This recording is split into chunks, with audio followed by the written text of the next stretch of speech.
Señor, gracias, porque antes de nosotros poder cantar eso, tú te entregaste a nosotros completamente. Y de esa forma, entonces, en el tiempo tú nos has permitido poder cantar, pero tratar de vivir lo que cantamos. Y es que nosotros no somos nuestros, te pertenecemos. Tú compraste nuestra vida, tú diriges nuestra vida, tú sostienes nuestras vidas. Y nosotros queremos reconocer eso en esta mañana. Te damos gracias por el regalo de la vida, te damos gracias por la manera como nos trajiste a este mundo, gracias por las madres que usaste para traernos a la vida. Padre, te pedimos que tú les bendiga, que de alguna manera, aunque es solamente un día, pero es un día para recordar, no simplemente que fueron nuestras madres y que dieron de sí todo lo que tenían para criarnos, sino para recordar la gracia tuya en ellas y a través de ellas. Guárdalas, dale salud física, dale salud emocional, dale salud espiritual. Ministrale a través de tu palabra en esta mañana también de alguna manera. Para el resto de nosotros, Señor, te pedimos que tú nos dé oídos para oír, nos dé voluntad para obedecer, que tú nos dé una mente enseñable, nos dé un espíritu sumiso, que tú puedas sobreponerte al espíritu de rebeldía que es parte de nuestra naturaleza, pero al mismo tiempo quizá nuestro espíritu en ocasiones hasta de apatía o de cansancio, con el que muchas veces venimos a tu casa y que necesitamos otra disposición para poder escucharte. Señor, el encuentro con tu palabra es un encuentro contigo. De manera que ayúdanos a ver lo especial que este momento, que todo el servicio es. Pero en este momento que nos exponemos a tu palabra, escudriña nuestros corazones, examínanos, muéstranos, límpianos, cámbianos y después bendícenos. En Cristo Jesús te lo pedimos, su pueblo dice: amén, amén. Bendiciones. Podemos sentarnos. Madres, bendiciones. Otra vez, que Dios sea con usted de manera muy especial. Al final del servicio, bien al final, les vamos a pedir que, se lo vamos a pedir para cada domingo, que por favor esperen hasta que hayamos terminado, pero al final, como dicen los jóvenes, al final, yo voy a compartir unos minutos acerca del estado de la pandemia en el que nosotros nos encontramos y lo que yo entiendo ustedes y la población debiera estar conociendo y al mismo tiempo cómo debiéramos estar respondiendo. Pero no creo que este sea el momento para eso, de manera que esperemos hacia el final. El día de hoy, yo he titulado mi mensaje, Ora, ama, sirve para la gloria de Dios. Pero eso es un mensaje, cada mensaje necesita ser introducido, pero este título, para este mensaje, en medio de la situación en la que nosotros nos encontramos y dadas las primeras palabras de Pedro en este mensaje, yo creo que necesita una introducción y conexión con el momento. Creo que para muchos de nosotros ha sido un tanto sorprendente ver la liviandad en la población local y mundial con que ha afrontado la pandemia, sobre todo en momentos donde los números han estado en aumento. Y manejar en la ciudad y ver noche tras noche una gran cantidad de personas en lugares, donde se bebía y comía sin ningún distanciamiento social, sin ninguna medida de protección de ningún tipo, yo creo que llamó la atención de muchos y al final yo creo que mucho de esa conducta social terminó en la situación en la que nos encontramos.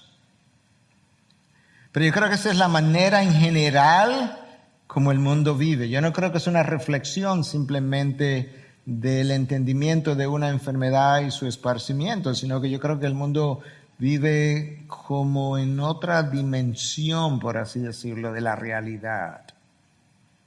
Algo similar, pero muy distinto, pudiéramos decir, de de un video que vio mucha gente recientemente en Israel, mientras los misiles volaban en dirección de la ciudad de Tel Aviv.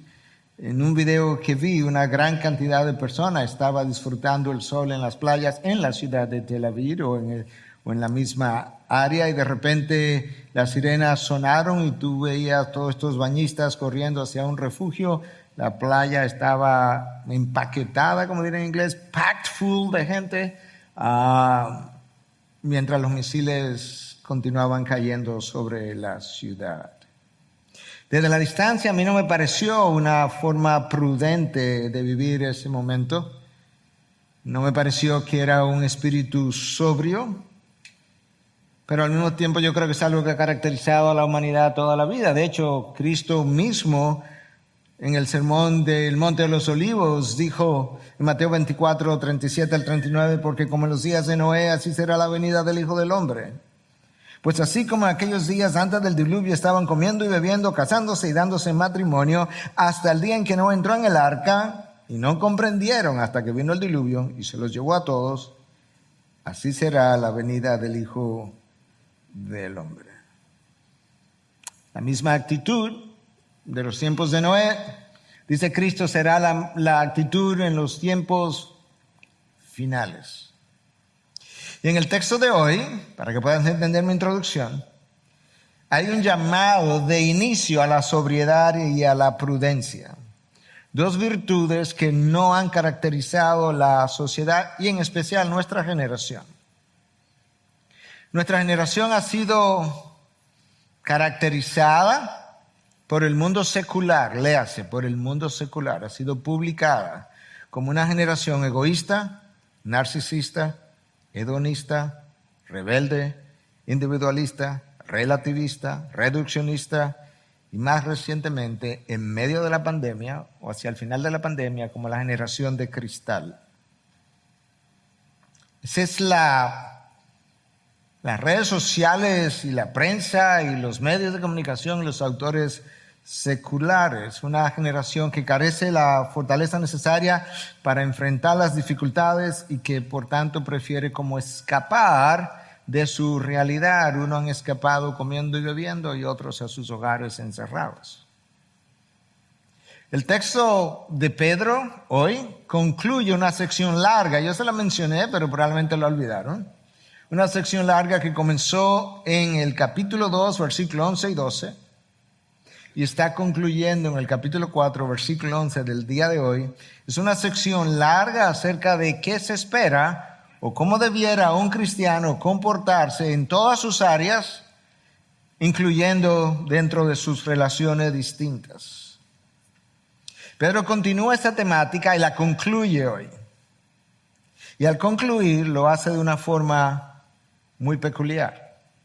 Porque él concluye toda esa sección larga y el texto corto de hoy, brindándonos como motivación o presentándonos como motivación para vivir el Evangelio en la vida diaria, el hecho de que el fin se acerca.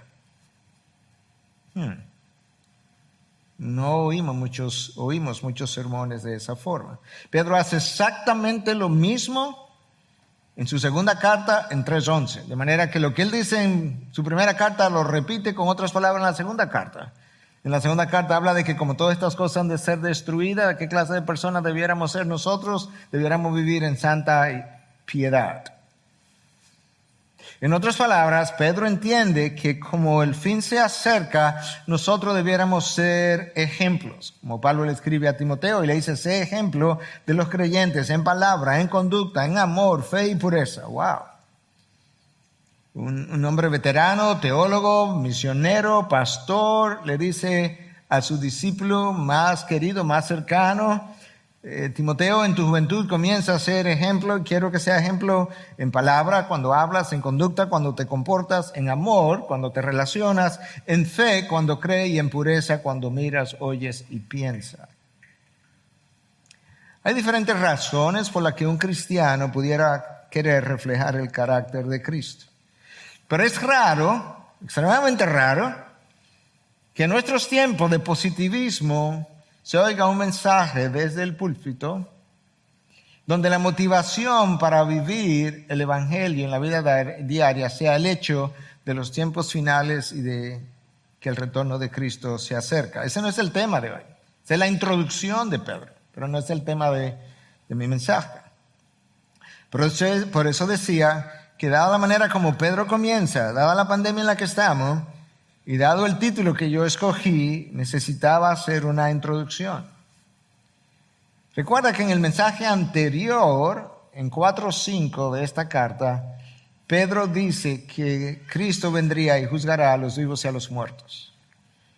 Y 2 versículos más adelante comienza con este texto. De manera que lo que Pedro tiene en mente es el hecho de que Cristo vendrá y juzgará a los vivos y a los muertos.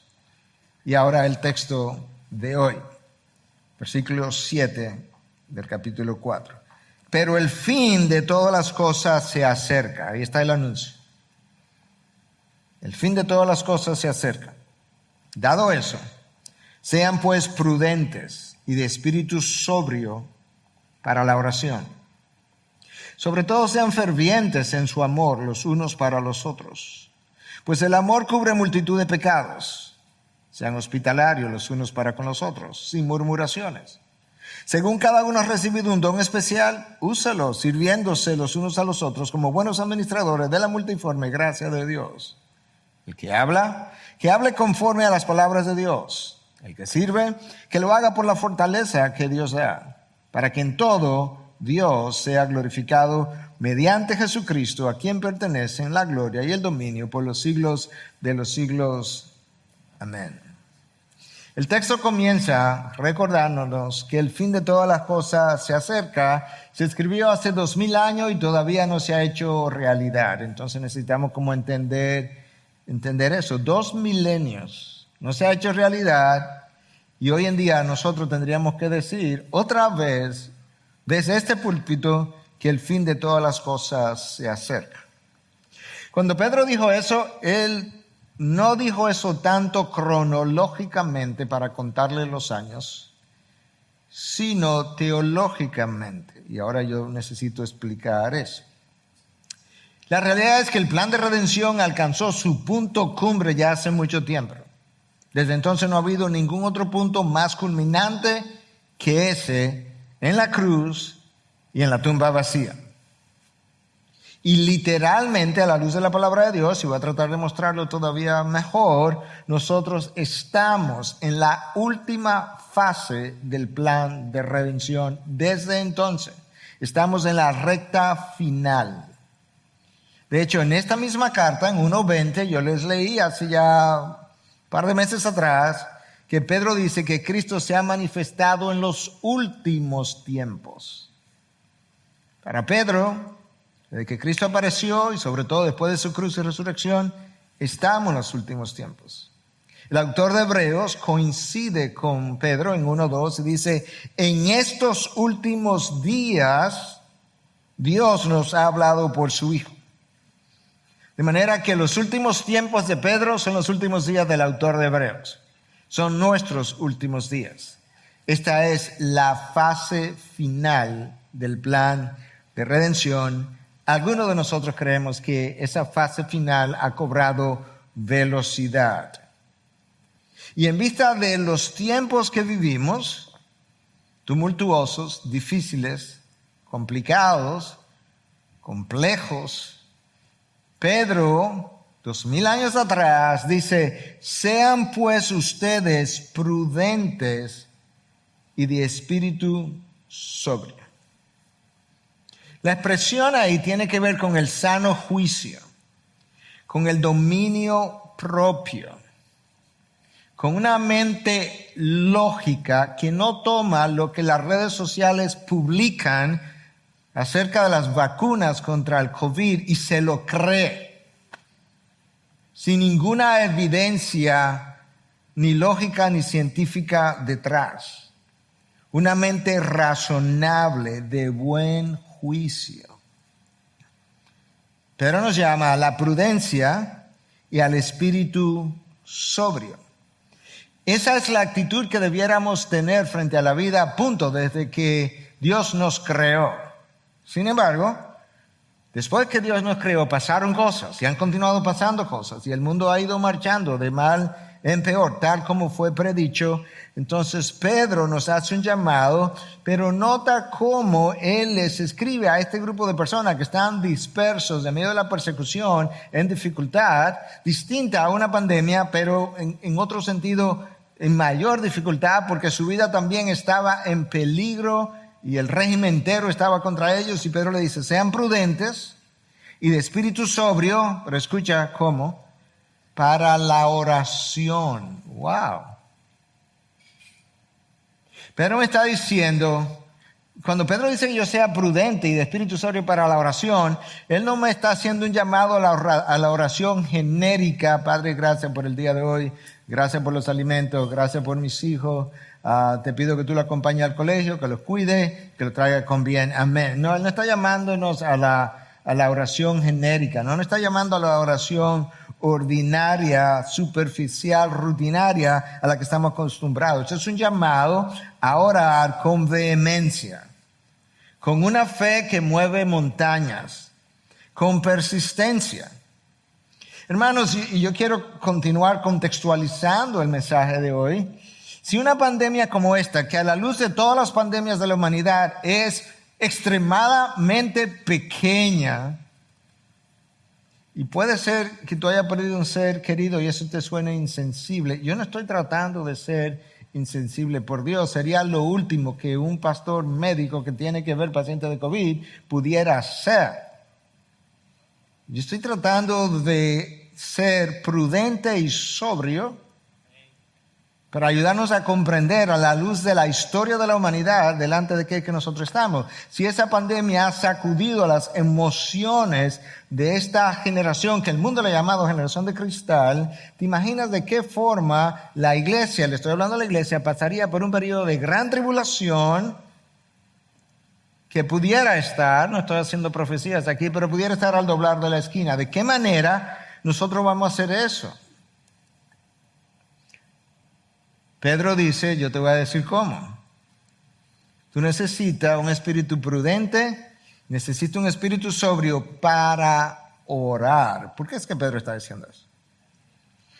Es que nuestras oraciones, no simplemente la frecuencia, no la duración, porque quizás eso no tenga nada que ver con nada. No, la calidad de nuestras oraciones reflejan la profundidad de nuestras vidas.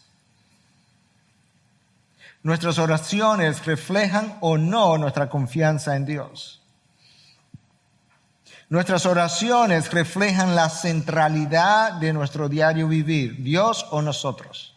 Nuestras oraciones reflejan la centralidad de nuestras vidas, Dios o nosotros. En Getsemaní, Padre, que se haga tu voluntad y no la mía. Nuestras oraciones reflejan nuestro espíritu utilitarista. Vamos a Dios cuando necesitamos algo. Las cosas van bien, no hay pandemia, no hay enfermedad, nadie está afectado, no tengo carencia, no tengo falta, mis hijos no están en peligro, mis hijos están sacando buenas notas, pues no tengo mucha razón para orar. Nuestras oraciones reflejan cuánto yo conozco o no conozco el carácter de Dios. Escucha lo que escribió Jonathan Edwards. El título donde esta frase aparece, dice, hipócritas en la tarea de la oración. Ya el título solo es como convicting, es como productor de convicción. El espíritu de un verdadero convertido es un espíritu de fe y de confianza en el poder, la sabiduría y la misericordia de Dios. Él va a hablar de la oración ahora, pero primero me dice, un verdadero creyente necesita, antes de orar, un espíritu de fe y de confianza. ¿En qué? En el poder, la sabiduría y la misericordia de Dios. En otras palabras, no solamente Dios puede hacer cosas, no solamente Dios es sabio para hacer las mejores cosas, pero Dios tiene misericordia para verme en la dificultad y obrar conforme a mi necesidad. Entonces él dice, y naturalmente ese espíritu es expresado en la oración. cuando tú oras, ese espíritu de confianza en el poder, la sabiduría y la misericordia de Dios sale a relucir. La oración no es nada más que la fe expresada. Así que vamos a vivir los últimos tiempos. ¿Cómo? Por fe. ¿Dónde lo voy a expresar? En la oración. La oración verdaderamente cristiana es la fe y la confianza de la respiración del alma puesta en palabras. La oración es la respiración del alma puesta en palabras. Jesús, estos no son los únicos tiempos sobrios. ¿Te imaginas? En los tiempos de Jesús, cuando él nació a los 2 años, había un edicto que se matara a todos los niños menores de 2 años, no importa quién fuera. Si eran niños judíos, imagínate que de todos los niños dominicanos, en Estados Unidos, donde hay muchos de nosotros, que todos los niños menores de 2 años que lo maten. ¿Tú piensas que eso fue una generación fácil de vivir? Claro que no. Y Jesús, conociendo la dificultad de sus días, la sobriedad de sus días, supo orar en una ocasión, más de una ocasión, pero por lo menos en una, toda la noche. Lucas 6, 12 y 13. Jesús supo ayunar 40 días en el desierto. Él supo orar con súplicas, clamor y lágrimas. Hebreos 5, 7. El Hijo de Dios, la segunda persona de la Trinidad, clama, suplica, llora en oración. Supo orar por la voluntad del Padre para que se hiciera la suya y no la de él.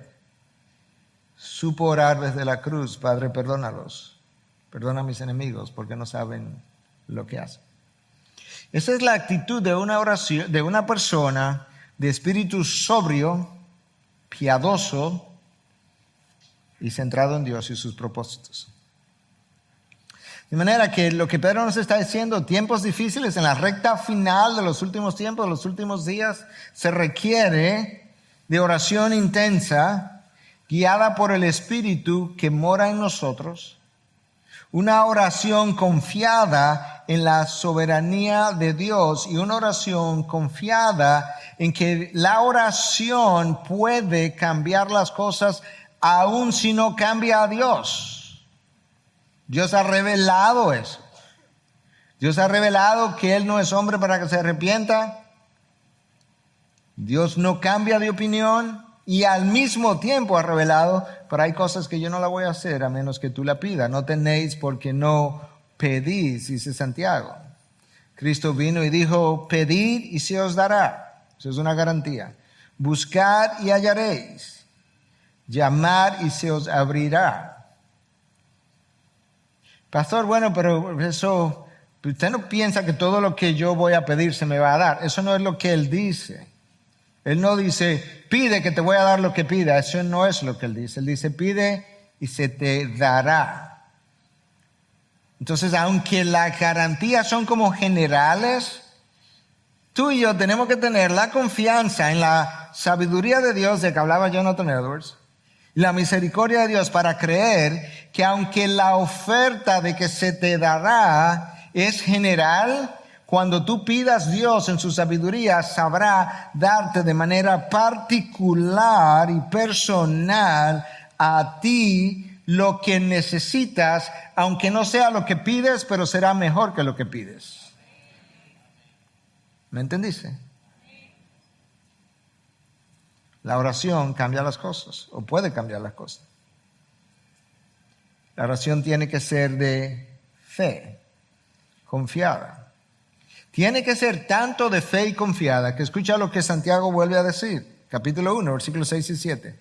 Pero que pida con fe, eso es oración, sin dudar. Porque el que duda es semejante a la ola del mar, impulsada por el viento y echada de una parte a otra. No piense pues ese hombre que recibirá cosa alguna del Señor. Oh, wow. O sea, mi oración sin fe impide que cuando yo pida se me dé. No piense ese hombre que recibirá cosa alguna del Señor.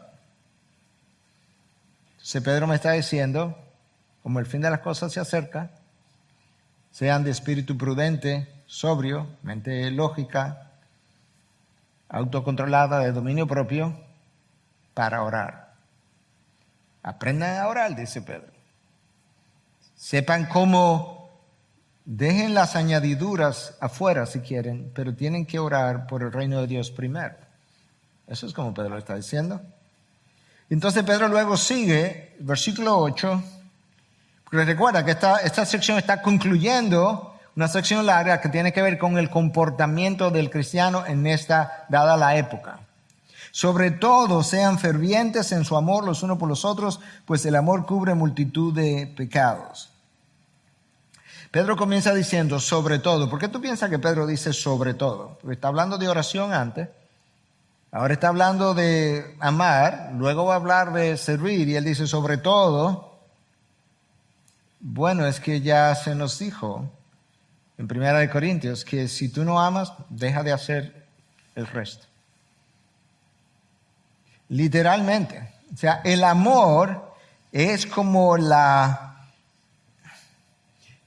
el hilo conductor que puede unir todas las piezas, que si tú le quitas el cordón, todas las piezas se caen y no hay ningún armazón que se pueda sostener.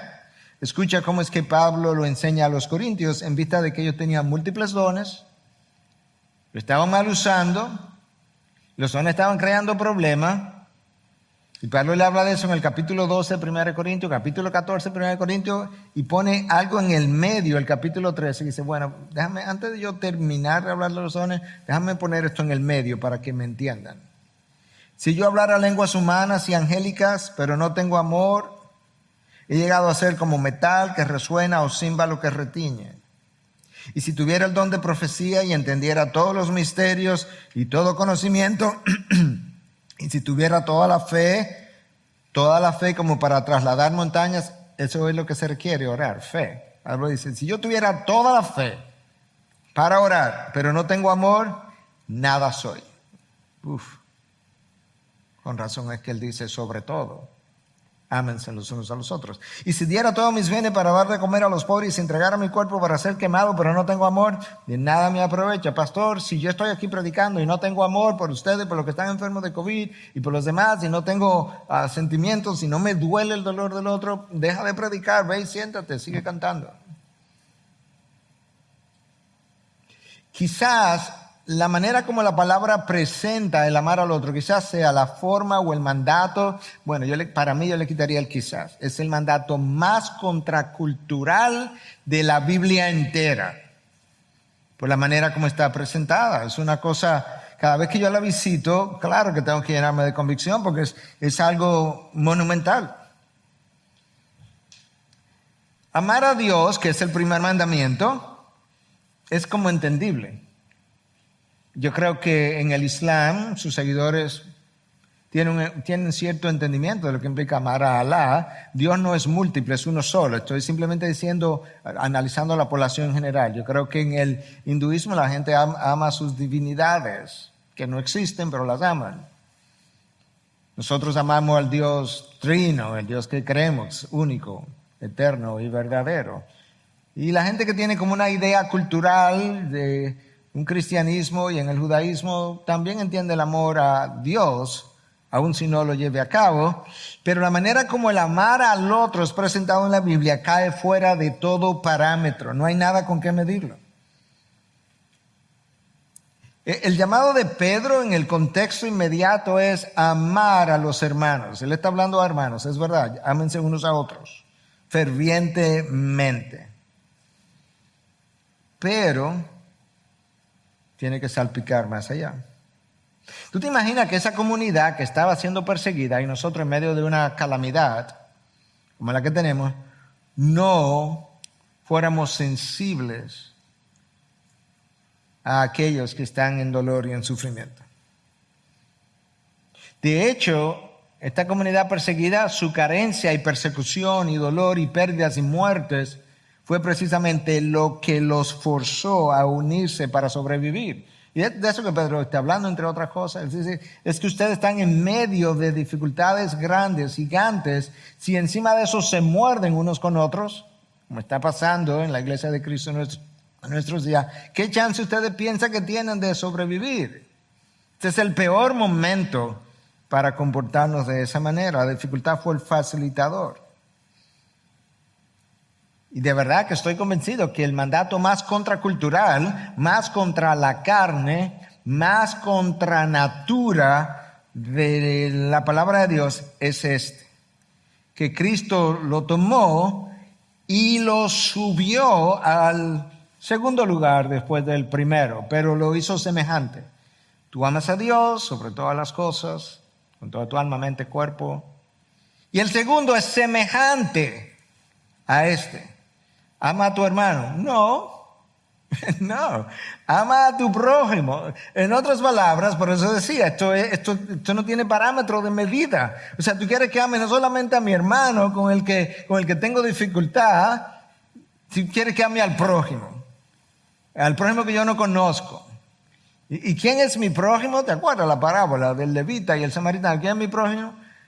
Déjame contar, ¿tú quieres saber quién es tu prójimo? Déjame contarte una parábola. Había un hombre que quedó ahí tendido, lo habían asaltado, estaba todo herido y pasó un levita, pasó un sacerdote, ese soy yo, en el Nuevo Testamento, pasó un levita, los ancianos, los diáconos, esos son de una iglesia en el día de hoy y pasaron de largo. Pero pasó un samaritano que se supone que era como enemigo de los judíos y él lo atendió. ¿Cuál tú crees que fue el prójimo? Mira cómo Cristo nos presenta la contracultura a este mandato. Lucas 6:32. Si amáis a los que os aman, ¿qué mérito tenéis?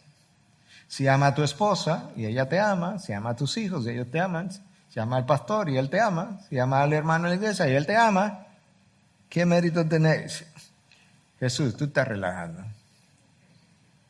Tú no sabes lo difícil que es amar a mi hijo, o a mi esposo, a mi esposa. También los pecadores aman a los que los aman. Esto no es fácil.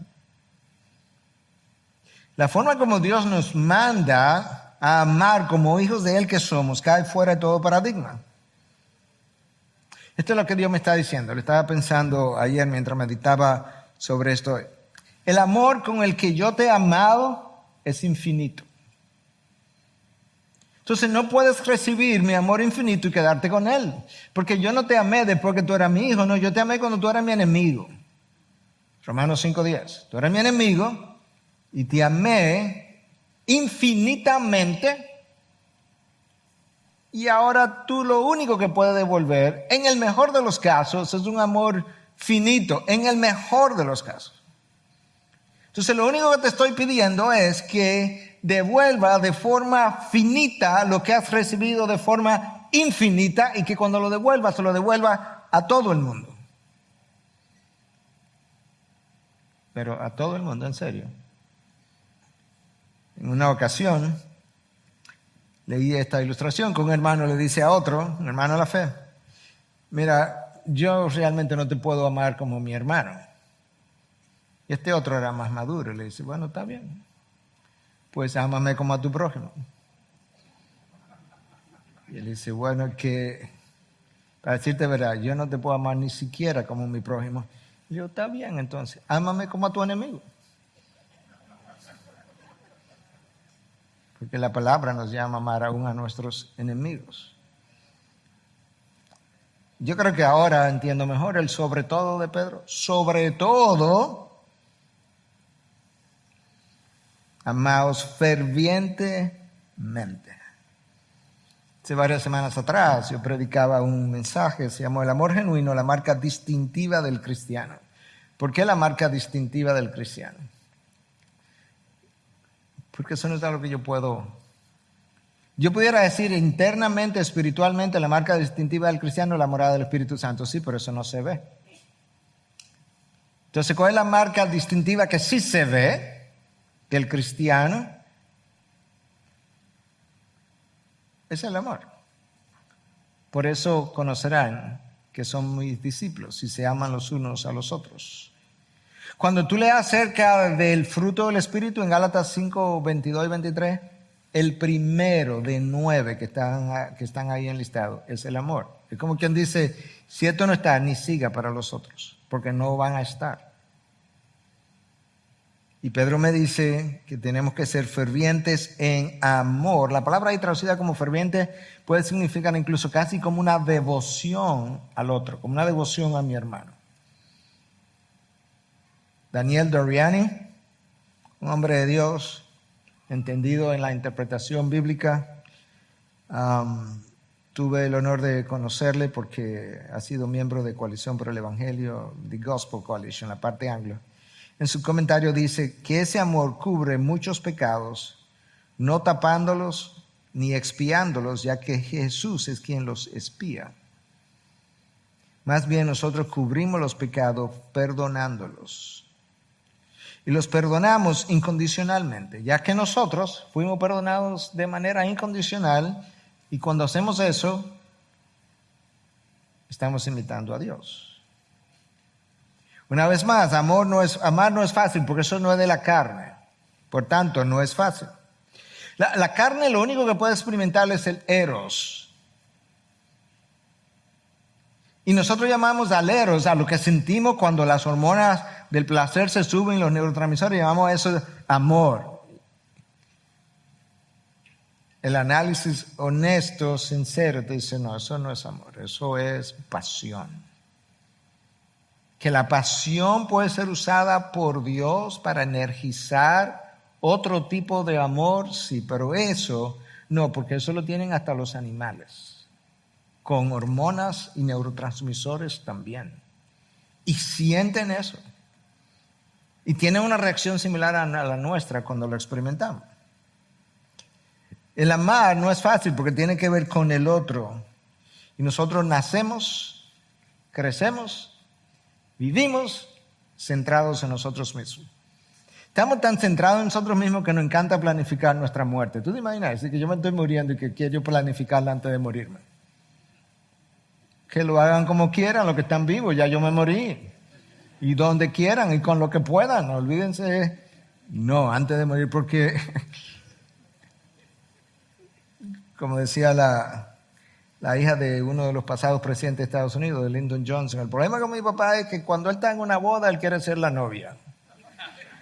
Y cuando está en el funeral, él quiere ser el cadáver. Quiere el centro de atención. Paul Tripp dice en uno de sus libros, en varios de sus libros, de hecho, que el ADN del pecado es el egoísmo. Y decimos que no somos egoístas, pero nos contradecimos continuamente. Nuestras decisiones usualmente no son tomadas, esperan el tiempo cuando ya yo haya considerado de qué manera la decisión me va a afectar. Cuando Cristo se encarnó, Él no consideró de qué forma la encarnación lo iba a afectar, que lo afectó para siempre, le dejó un cuerpo humano que Él no tenía. Literalmente hablando, glorificado, pero le dejó un cuerpo humano que Él no tenía. Y le dejó cicatrices que Él pudo enseñar a Tomás. Cristo no consideró de qué manera su encarnación lo afectaría a Él. ¿Sabe qué Él consideró? De qué manera su no encarnación me afectaría a mí. En la parábola del samaritano, el sacerdote y el levita que pasó, ellos calcularon de qué manera ayudar a este hombre lo iba a afectar. Supuestamente lo iba a contaminar. El samaritano que pasó consideró, si yo no lo ayudo, ¿qué es lo que le va a pasar a él? ¿Tú ves la diferencia? Entonces el amor tiene que ver con el otro, no tiene que ver conmigo. Tiene que ver conmigo en cuanto a que yo soy que lo expreso, pero lo que lo hace difícil es que la centralidad se mueve de mí al otro. El no ser egoísta para yo poder amar requiere la capacidad de tomar una decisión a favor del otro y al mismo tiempo que potencialmente va a ir o me va a perjudicar a mí. Como el samaritano, primero él tuvo que desviarse, tuvo que encontrar un mesón, tuvo que montar a este hombre a caballo. Como lo montó a caballo, imagino que él se fue a pie, porque no creo que se iba a llevar a este hombre todo herido, probablemente él lo puso ahí y se fue a pie llevando el caballo, lo dejó en el mesón, le pagó dinero para que lo cuidara y le dijo: a mi regreso, si todavía hace falta más, te pago más dinero. Él tomó una decisión que lo afectó a él y de hecho lo perjudicó a él. De eso que trata el amor. Y era el prójimo, no era su hermano. Cristo definió para nosotros cuándo es que una persona puede amar. Segunda de Corintios 5:15, para aquellos que ahora viven, ustedes, yo, ya no vivan para sí. Ahí está el ADN del pecado, el egoísmo. Ya no vivan para sí, sino para aquel que vivió y murió por ellos y resucitó por ellos. ¿Y sabes lo que significa vivir para Cristo? En términos prácticos, que tu vida refleja el Evangelio continuamente a un mundo que te observa. Vivir el Evangelio implica que tu vida refleja, o reflejar a Cristo implica que tú vives el Evangelio delante de un mundo que te observa. Cualquier otra cosa es deshonrar el Evangelio. Por eso Pedro nos llama a ser sobrios en la oración, fervientes en el amor, próximo, tiene que ver con amor otra vez, hospitalarios los unos para con los otros, sin murmuraciones. El pastor Joel aludió a esto semana pasada y lo ilustró bien de forma seria y jocosa al mismo tiempo. La palabra hospitalario en el original es una palabra compuesta de senos, que es con X, senos, X al principio, que significa extraño, y fileo, que significa amar, amar al extraño. Eso sería la idea. En la antigüedad había más necesidad que hoy en día, había pocos hoteles, pocos lugares donde quedarse, pero la hospitalidad no implica ni siquiera pasar una noche en ningún lugar. La hospitalidad puede ser que visité a alguien por 2 horas, o invité a alguien por 2 horas, lo invité a comer. Y ahí yo tengo que felicitarlos porque la gente que ha venido de fuera y ha pasado gente entre nosotros invariablemente, hasta donde yo sé, en el 100% de los casos, ha ido fuera y ha comentado la hospitalidad que ustedes le han brindado como congregación. No solamente cuando fueron a comer con ellos o cuando quizás lo alojaron en sus casas, pero aún aquí recibiéndolo en la iglesia y como le sirvieron en el camerino y todo lo demás. De manera que eso es una forma de amar y eso es una forma que nosotros necesitamos practicar continuamente. Debemos hacerla sin murmuración. Joel le ilustró eso muy bien la semana anterior, porque invitar a alguien para luego condenarlo no es ser hospitalario. Entonces, ¿qué es lo que implica ser hospitalario? Ser hospitalario es hacer que el otro se sienta como si estuviera en su casa. Es posible que Joel haya mencionado eso. Hacer que el otro se sienta como si estuviera en su casa. No está en su casa, pero te hago o trato de hacerse sentir de esa manera. Y eso fue como Dios nos recibió, como extraños.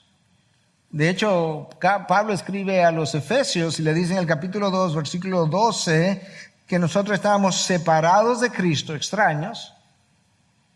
De hecho, una de las traducciones dice excluidos de la ciudadanía de Dios o extraños a los pactos. Bueno, aquí está, de hecho. Déjame leértelo. Separados de Cristo, excluidos de la ciudadanía de Israel, extraños a los pactos de la promesa, sin tener esperanza y sin Dios en el mundo. En esa condición Dios me llamó. O sea, que Dios fue hospitalario conmigo y me hizo sentir como en mi casa, como en mi familia. Y ahora Dios nos dice, ¿sabes qué? Igual que hablamos del amor, te di amor infinito, lo único que puedes devolver es amor finito, pero devuélvelo, no te quedes con él. Ahora Dios me dice, yo te recibí como un extraño, te recibí como en mi casa y como en mi familia, pues tú sabes que a los otros recíbelos de manera parecida. No lo va a hacer tan bien como yo, pero trata de reflejarme. Recuerda que este texto tiene que ver con, este es el final, la conclusión de cómo un cristiano debe comportarse. Sería bueno que esta tarde, mañana, esta semana lo tomen de devocional. Primera de Pedro 2, 11 y 12, y léelo corrido sin parar, hasta 4, 11. Ahí tú sabes cómo tú y yo debiéramos comportarnos. Y luego entonces Pedro nos llama a servir como expresión de la multiforme gracia de Dios. Yo lo voy a leer ahora, el versículo completo, pero ¿te puedes imaginar eso? O sea, mi servicio a ti no es simplemente una relación horizontal, tiene una dimensión vertical. Porque mi servicio a ti, o el tuyo a mí, o el tuyo a otros, se supone que sea una expresión de la gracia multiforme de Dios, llegando a los hombres vía múltiples personas, sirviendo en múltiples lugares, en múltiples formas, en múltiples situaciones. Según cada uno, versículo 10, has recibido un don especial. No puedes decir, si eres cristiano, que no tienes ningún don. Contradices la Biblia. Puede tener más de uno, pero ninguno no puede ser. Según cada uno ha recibido un don especial, dado a ti solamente, para una función particular. Úselos sirviéndose los unos a los otros como buenos administradores de la gracia multiforme de Dios. En otras palabras, cuando yo no sirvo con el don que he recibido, estoy bloqueando la expresión de la gracia de Dios hacia los demás. Porque Dios me dice, el don que se te ha dado es para que lo exprese como una manifestación de mi gracia. Y yo no lo hago. Entonces, tú sabes cuán bien lo tengo que hacer si tengo que reflejar la gracia multiforme de Dios. Cuando nosotros servimos como debe ser, nosotros hacemos lucir bien a Dios. Es una expresión un poco humana, pero es la idea. Porque cuando servimos bien, reflejamos la imagen de Cristo. Y cuando reflejamos la imagen de Cristo, hacemos lucir bien a Dios ante los demás. Él fue la máxima expresión de lo que es ser un siervo. Servir no es natural, para nada. ¿Por qué? Porque la cosmovisión del hombre caído, y todavía tú y yo, aunque estamos redimidos, pero representamos parte todavía de la caída. Entonces, la cosmovisión, la manera de ese hombre caído de ver al mundo es autocentrada, ensimismada, autoconfiada, comprometida con su seguridad, comprometida con su comodidad, comprometida con sus propios intereses y autojustificada. Hay personas que hacen muchas cosas. Hay personas que son muy activas. Hay personas que no paran de hacer cosas. Son proactivas y no son siervos. Porque la diferencia entre eso y un siervo es que el siervo no obtiene su satisfacción ni de la manera como él se autosatisface al servir, ni el poder que tiene, ni el reconocimiento que tiene, ni la fama que tiene, ni la reputación que tiene, ni el dinero que quizás devenga a hacer estas actividades. El gozo y satisfacción de un siervo es única y exclusivamente el servicio que él rinde a otra persona. Más nada. Cuando esa no es mi motivación, yo acabo de descubrir que no soy un siervo. Ay, pastor.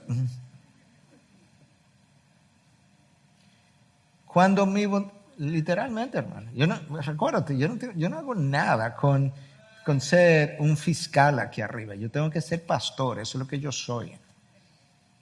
Y el pastor pastorea. Pero el pastor necesita reflejar la verdad de Dios como está expresada en la palabra. Y ciertamente, si Cristo es el modelo ideal por excelencia de lo que es un siervo, y luego me ponen a un Pablo y demás, cuando yo descubro, cuando yo me percato de que servir a la necesidad del otro no es mi motivación, acabo de descubrir que no soy un siervo. Estoy llenando una responsabilidad. Alguien pudiera decir, pastor, bueno, yo no tengo el don de servicio, por eso que yo no sirvo. Bueno, el que no sirve, pues no sirve.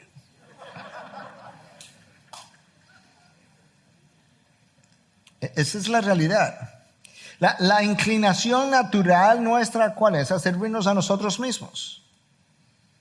Nosotros, o sea, lo natural es que yo rechace aquello que nos importuna, me quita tiempo, me interrumpió, me quita concentración, aquello que nos incomoda, aquello que nos hace sentir como no en mis aguas.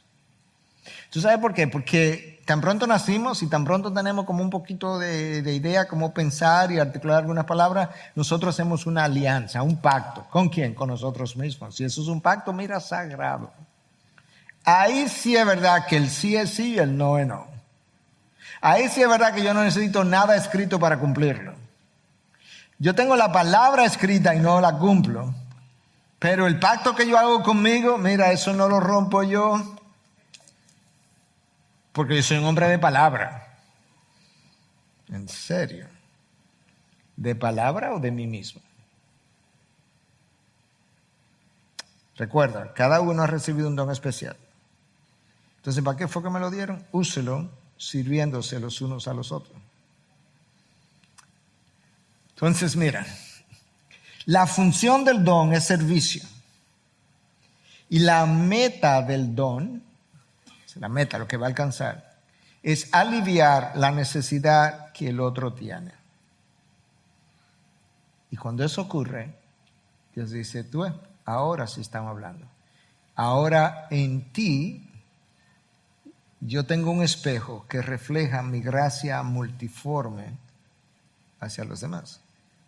Escucha cómo Pablo se lo explica a los corintios, que no sabían qué hacer con los dones, pero lo estaban usando de forma egoísta. Es increíble que nos dan los dones y entonces lo usamos de forma egoísta. Nos dan la oración y la usamos de forma egoísta. Nos dan el púlpito y lo usamos de forma egoísta. Es increíble. 1 Corintios 12, del 4 al 6. Ahora bien, hay diversidad de dones, pero el Espíritu es el mismo. Hay diversidad de ministerios, pero el Señor es el mismo. Y hay diversidad de operaciones, pero Dios, que hace todas las cosas, en todos es el mismo. Tú notaste la Trinidad entera involucrada en los dones. Diversidad de dones, pero el Espíritu es el mismo. El Señor, en el contexto que está usado, es Cristo, pero Cristo es el mismo. Y Dios, que es Padre, es el mismo. La Trinidad está involucrada en mi salvación, la Trinidad está involucrada en mi santificación, la Trinidad está involucrada en el dar de los dones y en el uso de los dones. Por eso es que Pedro concluye con una doxología, dice que los dones son dados para glorificar a Dios.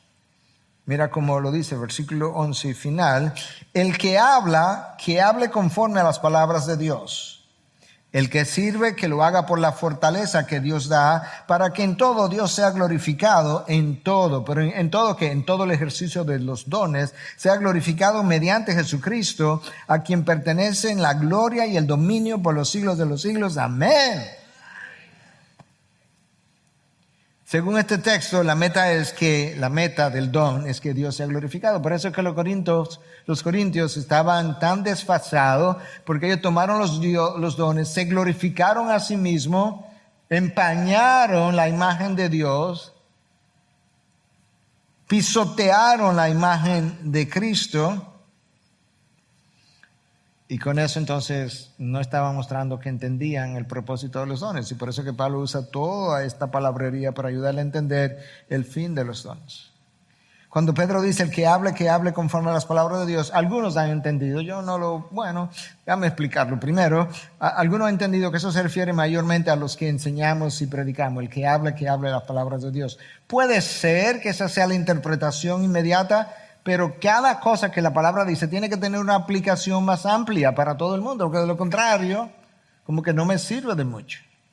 Entonces yo creo que lo que la palabra nos está diciendo, si pensamos que se refiere a eso, pero de esa misma forma, cuando yo hablo con otro y al hablar con ese otro, yo puedo hacerlo o en la fortaleza de la carne, o lo puedo hacer en la gracia que Dios da, y lo hago con amor sincero, interesado en el bienestar del otro, para fortalecer al otro, para consolar al otro, para animar al otro, con la intención de glorificar a Dios. Yo creo que en ese sentido, al hablar, estoy hablando conforme a las palabras de Dios. ¿Por qué? Porque todo eso que yo acabo de decir está aquí, que yo debo consolar, animar, fortalecer, sanar al otro con mis palabras. Por otro lado, cuando nosotros hablamos con alguien sin tomar en cuenta el corazón del otro, ni la gracia del Evangelio, ni la gloria de Dios, yo no estoy hablando conforme a las palabras de Dios. Yo estoy haciendo eso conforme a mis propias palabras. Pedro agrega en ese versículo 11, ya lo leí, pero que lo veamos un poco mejor, el que sirve, que lo haga por la fortaleza que Dios da. Nota cómo los dones están supuestos a operar. Si yo voy a servir, si voy a predicar, de hecho yo venía en la madrugada, estaba meditando sobre esto y pedí acerca de esto. si yo voy a predicar, se supone que yo no predique en mi fortaleza, dice el texto. Sirva en la fortaleza que Dios da. Entonces me acordé, mientras reflexionaba en la madrugada, que Pablo dice que cuando soy débil, entonces que soy fuerte. Entonces le decía al Señor, tú sabes que esta mañana yo necesito ser extremadamente débil en el púlpito para que yo pueda ser fuerte y que este versículo se haga realidad hoy en el púlpito, esta mañana en la IBI, porque dice que cuando yo sirva conforme a la fortaleza que Dios da, pero la fortaleza que Dios da depende de mi debilidad, porque cuando soy débil entonces soy fuerte. ¿Lo viste? Por eso el ejercicio de los dones nos cansa tanto, porque lo estamos haciendo en la fortaleza de otro, en la fortaleza nuestra y no de otro, que es Dios. El que sirve, que lo haga por la fortaleza que Dios da. Entonces, cuando nosotros vemos la operación de los dones, nos damos cuenta que son sobrenaturales. Cuidar de la iglesia, que es una institución sobrenatural, que lo que hace la iglesia es la morada del Espíritu Santo, eso es sobrenatural. Cuidar de la iglesia, que es una institución sobrenatural, basado en sabiduría natural, basado en talentos naturales, basado en entendimientos naturales, no solamente va a dañar la iglesia, nos va a dañar a nosotros, no va a glorificar a Dios y nos va a cansar y nos va a drenar. Hermano, tú puedes ser un gran orador con una riqueza de vocabulario extraordinaria, un gran talento, capaz de impresionar a los hombres. O tú puedes ser un predicador que tiene un don, ya no un talento dado por Dios, y quizá no habla tan elocuentemente como el orador. El orador impresiona la mente, el predicador, menos elocuente quizás, viene y no simplemente impresiona la mente, impacta la mente y cambia el corazón. Porque tiene el endoso de Dios detrás. Y eso es lo que crea la administración del Espíritu y lo que crea la transformación de aquel a quien Dios ha llamado. La enseñanza sin el endoso de Dios, sin la unción de Dios, cae en terreno árido. Pastor, yo no sirvo porque no tengo el don. Bueno, déjame recordarte que la palabra habla de dones y responsabilidades. Como que hay un don de dar, la palabra describe hay diferentes listas de dones y el dar es un don. Entonces imagínate que alguien, pastor, yo tengo 20 años en la iglesia, no he dado un centavo, yo es un don que no lo tengo. Bueno, puede ser que no lo tenga. Bueno, puede ser no, si tiene un tiempo en la iglesia y no ha dado nada, pues no lo tiene. Pero está faltando una responsabilidad que tú sí tienes.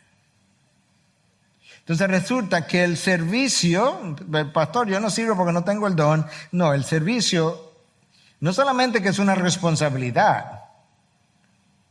No, es peor que eso o es mejor que eso. Es un llamado. Ahora sí me lo complicaron. Porque el servicio es algo a lo que yo no puedo eludir eso.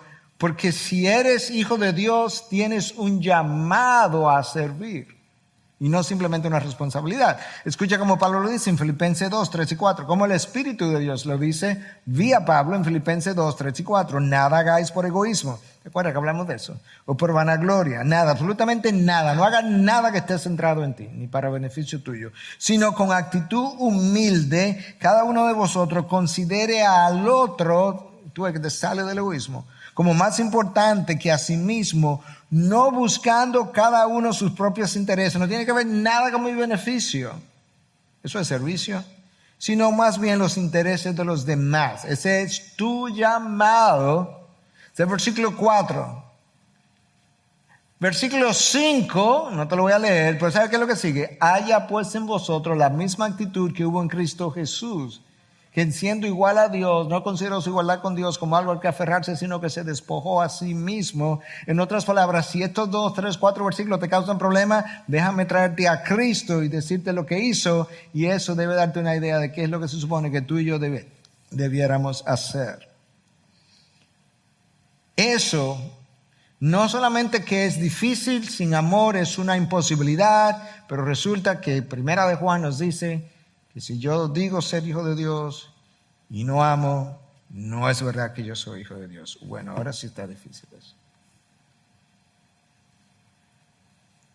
La falta de amor milita en contra de mi conversión.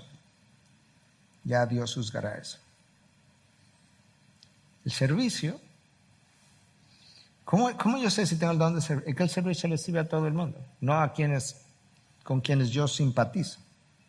Porque lo que motiva mi servicio no es que yo simpatizo contigo. No, yo quiero mucho a mi pastor. Mira, él tiene 15 años conmigo y me ha servido.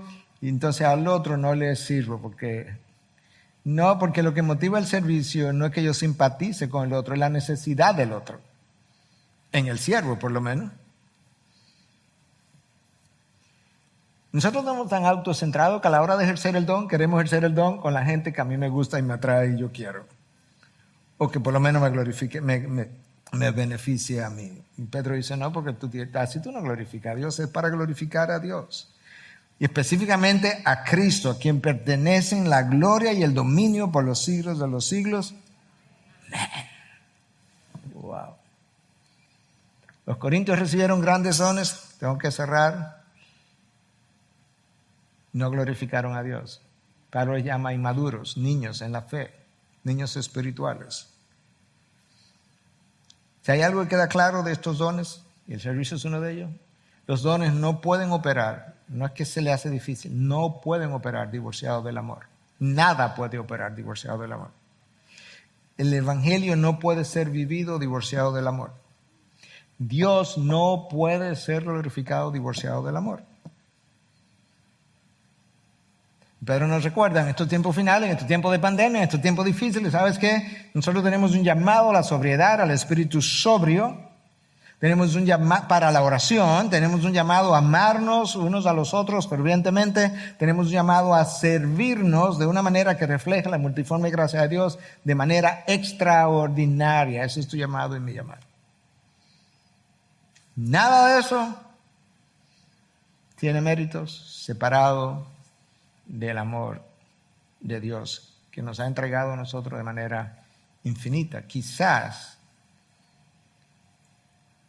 la efectividad de mi vida cristiana está más relacionada a la calidad de mi amor para con otros que a mis devocionales o mi tiempo de oración, porque que Pablo me dice que todo eso pierde su valor en ausencia del amor, 1 Corintios 3. Y el llamado es a servirnos, pero no puedo servir sin amar. Verdaderamente servir. Bueno, aquí vamos a orar. Cierra tus ojos. Señor, en ese texto ahí hay de todo para todo el mundo, incluyendo quien predica. De manera que nosotros todos debemos orar con prudencia y espíritu sobrio ahora mismo. Y al orar, comenzar diciéndote, Señor, perdónanos. Y ahí tú pones una raya,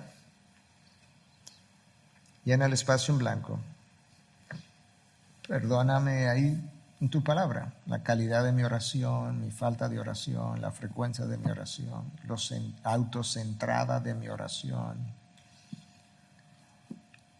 lo egoísta de mi servicio, mi falta de servicio, mi no disponibilidad para aún mis hermanos en la iglesia y los de afuera, mi falta de sensibilidad. Perdónanos por la calidad de la oración, la calidad del amor, la calidad del servicio o no servicio. Perdónanos por no reflejar tu gracia multiforme como tú nos llamas. Quizás este sea un buen día para tú no solamente arrepentirte, sino quizás decirle, Señor, yo en el día de hoy yo quiero hacer algunas promesas.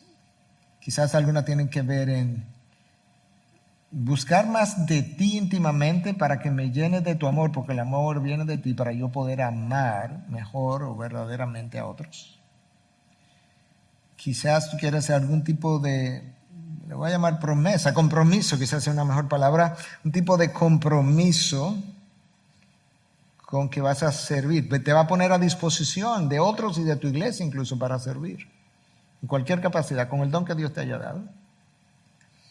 Quizás hace un compromiso con tener un espíritu más sobrio frente a la vida, pero en especial a la hora de orar y orar con prudencia. Yo quisiera en esta mañana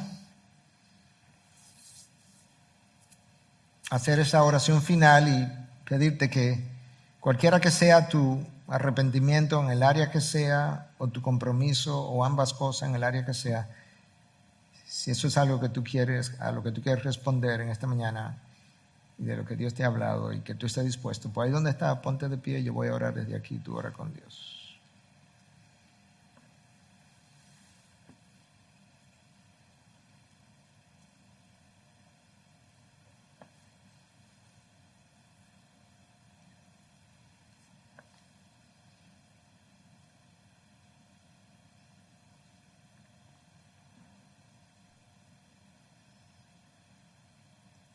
Si hoy oí su voz, no endurezcáis vuestros corazones, dice la palabra. Señor, una vez más, perdónanos, y ya te hemos hablado de qué cosas. Una vez más, ahora me comprometo contigo a orar mejor, a servir mejor, a amar mejor. De manera particular, te pedimos que nos dé de tu amor para servir a los tuyos, al prójimo y aún al enemigo, los cuales aumentarán en los últimos tiempos, como tú mismo has revelado. Ayúdanos, Señor. Danos siervos para su gloria, de forma extraordinaria. Gracias por tu palabra. Gracias por tu confrontación. Gracias por tu sanación. Gracias por tu perdón. Gracias por tu santificación. En Cristo Jesús. Y su pueblo dice, amén, amén. Gracias por acceder a este recurso. Espero que haya sido de gran bendición para tu vida.